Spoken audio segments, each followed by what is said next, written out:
happening now, there is a critical ongoing need for plasma donors. Plasma is used to produce life-saving medicines for people with serious and rare diseases. And joining us live with more on the need is Dr. Toby Simon with CSL Plasma and Michelle Pecoraro, who is living with hereditary angioedema. Good morning.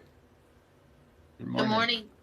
Dr. Simon, why is it important to donate plasma? Well, as a physician who's treated patients with plasma-derived therapies, I know how important it can be to have the plasma so that we can make these treatments for patients. And often it's a patient who has had a hereditary problem where they don't have a protein or substance that their body needs, which normal healthy donors do have, so that we can make a concentrate of that and a treatment for the patient.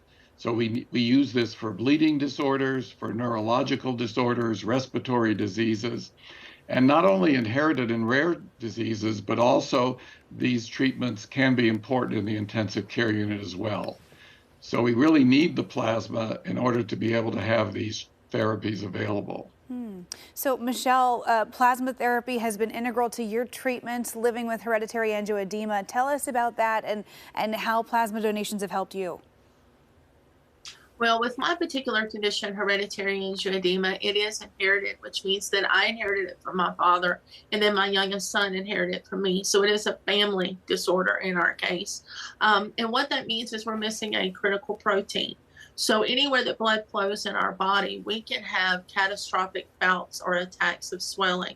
And so what those plasma donations mean for us is that the people who donate the plasma, they take that protein and it directly comes to me and my child, and we're able to inject that twice a week, improve our quality of life. Or in the case of my therapy, I'm able to prevent those attacks from happening at all, for the most part.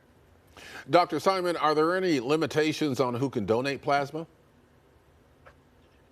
Yes, there are some. In general, healthy individuals between the ages of 18 and 75 who weigh at least 110 pounds and have not had a tattoo or a piercing in the last 4 months are eligible to donate. There are some additional requirements that we go through on the first visit where we do a health assessment, but it's basically something that most healthy individuals can do. And doctor, it's similar to the process of donating a pint of blood. It takes a little longer, right?